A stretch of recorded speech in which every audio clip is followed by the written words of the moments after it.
Salut à tous, j'espère que vous allez bien, que vous passez une très belle journée, nuit, soirée, quel que soit le moment auquel vous regardez cette vidéo et bien évidemment de très belles lectures. Pour ma part, je suis comme toujours très heureuse de vous retrouver aujourd'hui sur la chaîne Booktube pour une nouvelle vidéo. Au moment où je suis posée et où je vous la tourne, on est le mardi 1er septembre et si tout va bien dans mon planning, mon organisation, au moment où vous la voyez, on doit être le lundi 7 septembre. Ça y est, on y est, le mois d'août est terminé et emmène avec lui la fin de l'été. Personnellement, c'est une chose qui me fait vraiment plaisir.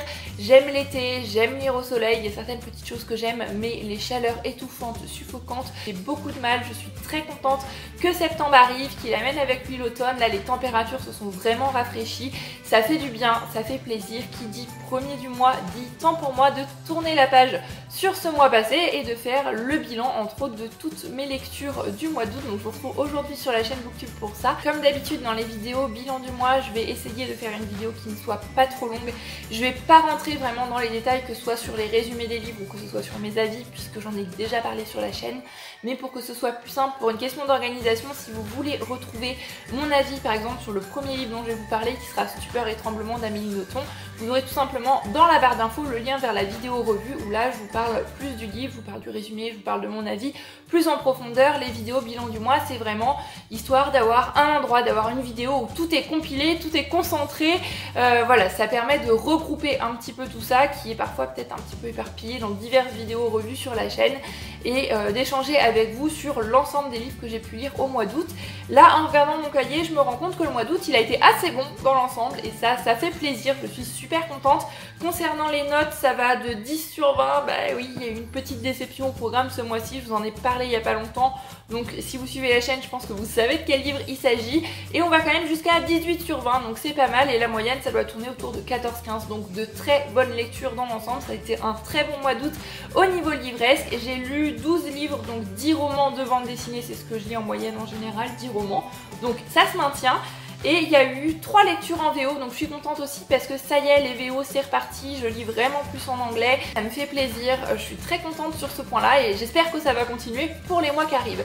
Je vous l'ai dit, les vidéos bilan lecture ne sont pas censées s'éterniser, ne sont pas censées faire une trentaine de minutes, donc je vais tout de suite arrêter de digresser, de blablater et on va tout de suite rentrer dans le vif du sujet avec le premier livre que j'ai lu au mois d'août qui était Stupeur et tremblement d'Amélie Nothomb. C'est un livre pour lequel j'ai mis la note de 14 sur 20, qui est quand même une très bonne note. C'est avec ce livre-là donc que j'ai découvert la plume, le style d'Amélie Nothomb, une autrice que j'avais très envie de découvrir depuis un bon moment déjà. Je pense qu'on n'a plus forcément besoin de présenter Amélie Nothomb maintenant, elle est très connue. En plus, on risque d'en parler en ce moment avec la rentrée littéraire qui arrive et donc la sortie de son nouveau livre. J'avais envie de la découvrir mais je savais pas forcément vers quoi me tourner, vers quel titre, parce que c'est vrai qu'elle a sorti quand même pas mal de livres déjà maintenant. Et Stupeur et tremblement, c'est le livre qui revenait assez régulièrement quand je demandais des recommandations pour commencer la découverte des livres d'Amélie Nothomb. Donc ça y est, maintenant je l'ai lu. J'ai passé un très bon moment avec ce livre, j'ai aimé le style, j'ai aimé la plume d'Amélie Nothomb. J'ai aimé me retrouver dans cette société japonaise où on rencontre le personnage d'Amélie qui découvre tout un autre mode de vie, surtout toute une autre vision, toute une autre philosophie du monde du travail. C'était intéressant, mais il y a certains passages qui étaient un peu barrés, qui partaient un petit peu dans un délire que j'ai pas forcément suivi. Il y a des moments où j'ai un peu décroché, mais j'étais contente de découvrir la plume. Il y avait plein de réflexions intéressantes, il y avait plein de sujets intéressants aussi qui étaient soulevés avec cette lecture-là.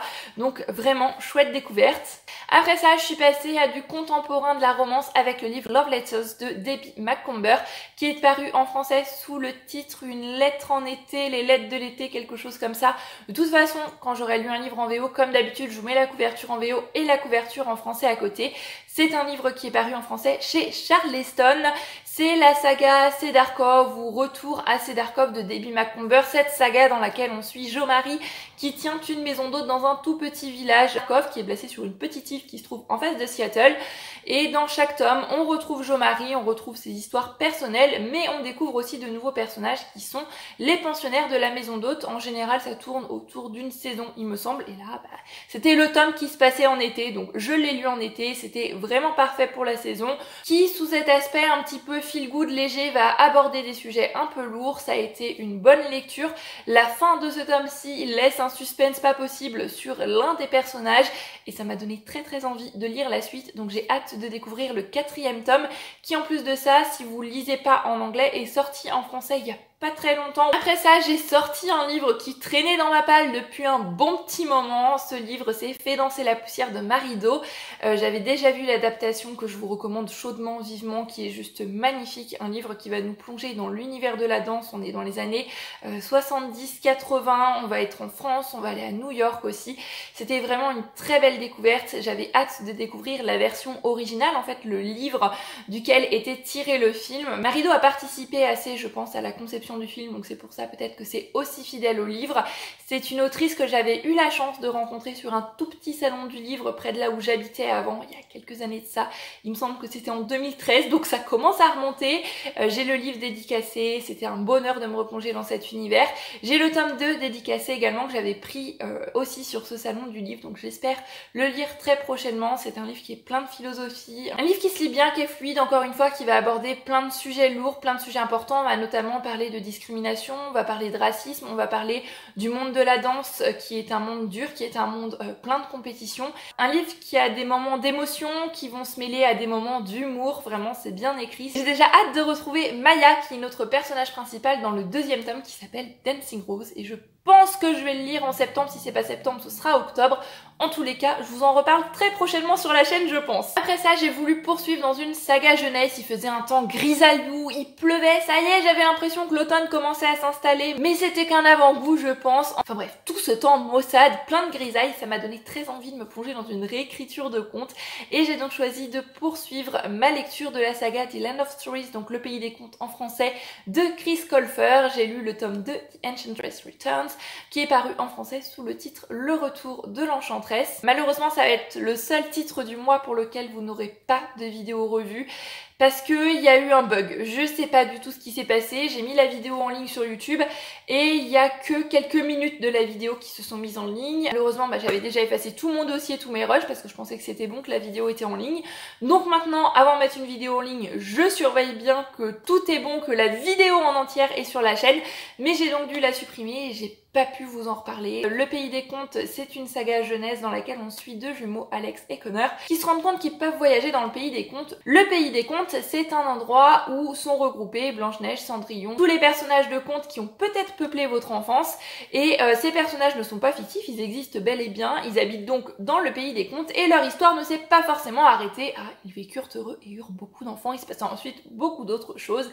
Et Alex et Connor vont débarquer dans ce monde dans le premier tome et découvrir tous ces personnages. Dans ce deuxième tome, ils retournent dans le Pays des Contes qui est dans une situation un petit peu compliquée, un petit peu tendue. Je vous en dis pas plus, ça a été vraiment un plaisir de retrouver ces personnages. J'ai un peu de mal parfois avec le personnage d'Alex, mais le personnage de Connor, je l'adore. C'est un garçon qui a beaucoup d'humour, beaucoup d'autodérision.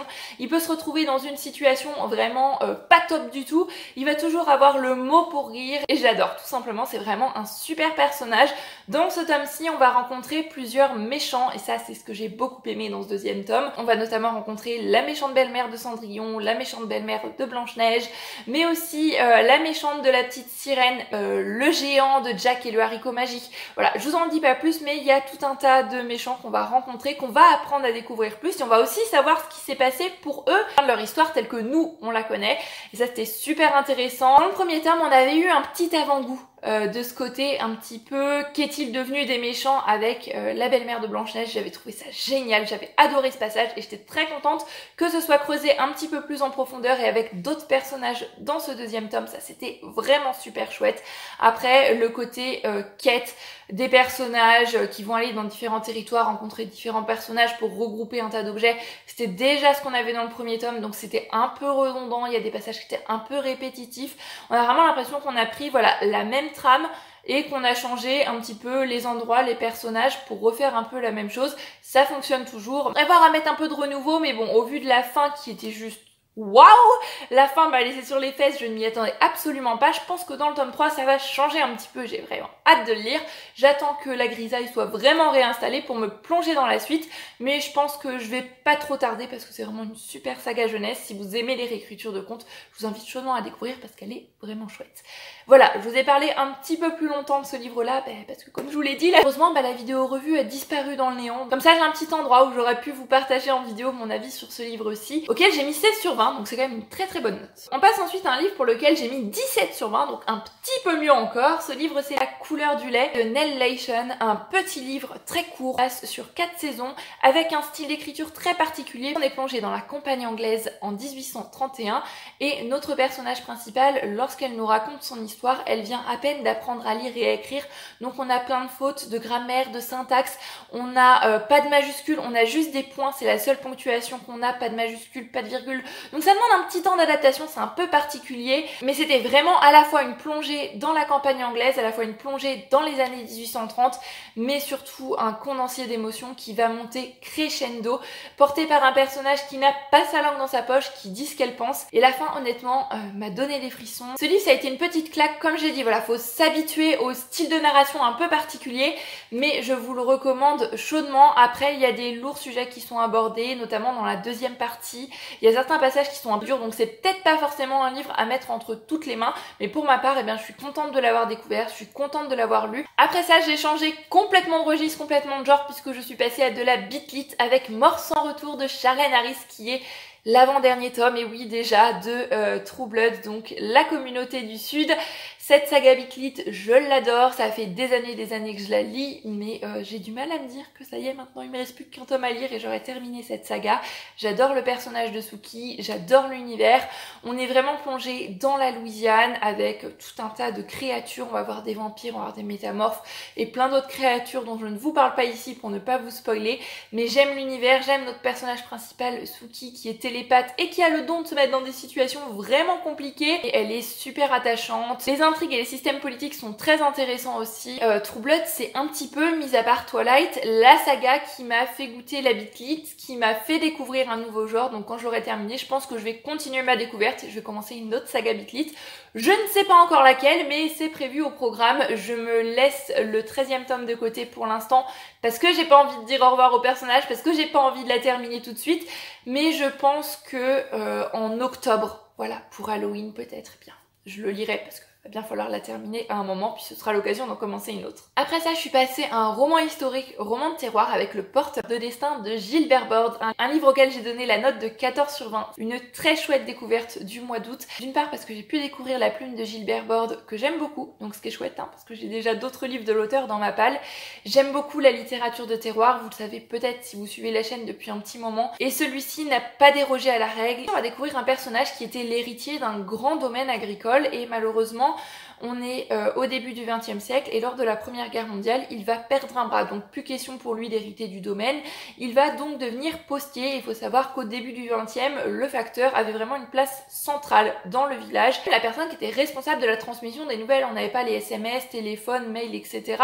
Donc vraiment c'était seulement par le courrier, par le journal que se transmettaient un peu les informations, et le facteur est une personne tout aussi importante et tout aussi respectée que l'instituteur ou le policier. Ce livre m'a permis vraiment d'en apprendre plus sur ce métier, de le découvrir sous un autre regard, parce que c'est vrai qu'aujourd'hui, je suis pas sûre qu'on connaisse tous personnellement notre facteur et que lui nous connaisse personnellement aussi. Ça a vraiment été une plongée à la fois dans le début 20e, qui est l'une de mes périodes chouchoutes et de prédilection, donc ça c'était vraiment génial, aux côtés d'un personnage attachant, d'en apprendre plus sur un métier. Et on va vivre aux côtés d'Antonin, ce facteur, et donc le porteur de destin, puisque c'est lui qui va amener des bonnes nouvelles, et parfois bien évidemment en période de guerre, des nouvelles beaucoup moins réjouissantes. On va assister à plein de grands événements historiques, on va assister à la ronde des saisons aussi, il va y avoir de l'amour, il va y avoir de l'émotion. C'est un livre qui était vraiment bien mené, dont j'avais jamais entendu parler, vraiment chouette découverte.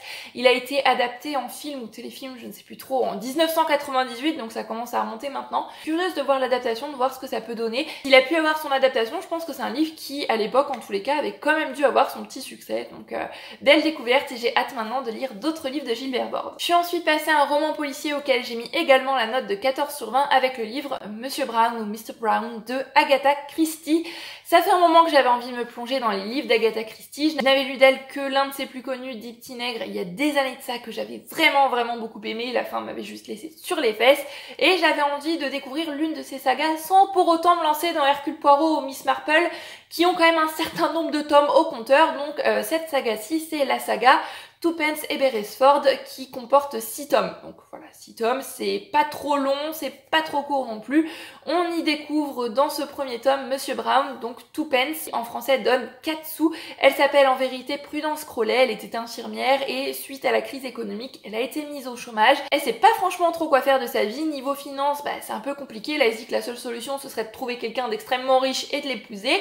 Et son meilleur ami d'enfance, qui lui s'appelle Tommy Beresford, est dans une situation financière un petit peu compliquée également. Ils se retrouvent après des années sans s'être vus à Londres, en brassade, ils font un petit peu le point sur leur vie et ils disent bon allez, on a envie d'aventure, on a besoin de gagner notre vie, on va laisser une petite annonce dans le journal disant qu'on est prêt à louer nos services pour tout n'importe quoi. On s'appelle les jeunes aventuriers et assez rapidement ils vont se retrouver mêlés dans une histoire politique de la plus haute importance. Plus pour moi un livre d'espionnage de filature qu'un roman policier, peut-être au sens propre du terme, puisqu'il n'y a pas véritablement de policier, c'est Katsu et Tommy qui vont mener l'enquête, mais c'était vraiment bien fait. De toute façon, avec Agatha Christie, je ne prenais pas grand risque, je suis très contente d'avoir retrouvé sa plume qui est très fluide, j'ai déjà hâte de retrouver Katsu et Tommy dans le deuxième tome qui ne devrait pas trop traîner, je pense. Après cette saga-là, je pense que je vais continuer ma découverte d'Agatha Christie. Et pour mon plus grand bonheur, elle a écrit énormément de livres, donc j'ai du pain sur la planche. On en vient maintenant à la déception du mois d'août. Et oui, c'est comme ça arrive, mais je l'ai déjà dit, je pars du principe qu'une déception de temps en temps, eh bien ça permet de mieux savourer ensuite les bonnes lectures ou pourquoi pas éventuellement les coups de cœur. Donc c'est pas grave, c'est comme ça, je l'ai terminé, je l'ai pas aimé, voilà, on passe à autre chose. Ce livre, c'était Le vieux qui ne voulait pas fêter son anniversaire de Jonas Jonasson, un livre dont j'avais entendu beaucoup de bons avis. On me l'avait vanté vraiment comme un livre plein de cynisme, plein d'humour, avec lequel il était impossible que je ne rie pas. Eh bien l'impossible est apparemment possible puisque je n'ai pas ri une seule fois durant toute ma lecture. Ce livre, je l'ai trouvé extrêmement ennuyeux, je ne me suis attachée à aucun personnage, bien que l'idée de départ était prometteuse, cette histoire d'un centenaire qui ne veut absolument pas fêter son anniversaire à la maison de retraite, qui décide de s'échapper le jour de ses 100 ans alors que le maire, tout un tas de beaux gratins est invité à la maison de retraite avec photographe et compagnie pour fêter l'événement. Il décide donc de partir à l'aventure et il se retrouve assez rapidement en possession d'une valise qu'il a volée et qui contient des liasses de billets. Voilà, je vous en dis pas plus, l'histoire était assez prometteuse, en plus on était sur une double temporalité, donc on avait l'histoire dans le présent, et les chapitres étaient alternés avec des flashs dans le passé où on revenait sur l'histoire d'Alan, né fin 19e, début 20e, donc je me suis dit super, on va parler du 20e siècle, fin 19e, début 20e, c'est l'une de mes périodes préférées. Si j'accroche pas forcément à l'histoire dans le présent, c'est pas grave parce que je vais aimer les passages dans le passé. Et finalement, ces passages étaient longs. Alan, qui est donc notre centenaire, va rencontrer tout un tas d'éminents personnages politiques. Vous allez entre autres croiser dans ce livre Mao Tse-tung, Franco, Staline et j'en passe. C'est trop, en fait. Pour moi, c'était trop gros, ça perdait clairement en crédibilité. C'est un livre qui est complètement déjanté, complètement barré. Je pense qu'il faut le savoir en le prenant et partir du principe que c'est une histoire qui parfois va être complètement rocambolesque, complètement abracadabrante, et c'est comme ça, voilà, faut l'accepter pour vraiment savourer sa lecture, mais avec moi ça l'a absolument pas fait, c'était trop barré pour moi je pense, et trop invraisemblable. Voilà, la fin, je l'ai trouvée plate, et j'ai trouvé que ça fermait la boucle, qu'on retournait toujours sur la même chose. C'est un livre qui va beaucoup parler de politique, donc si c'est une chose qui vous dérange, ou qui vous intéresse peut-être pas plus que ça, je vous le conseillerais pas forcément, parce que ça tourne quand même assez souvent de la politique, parfois de la religion.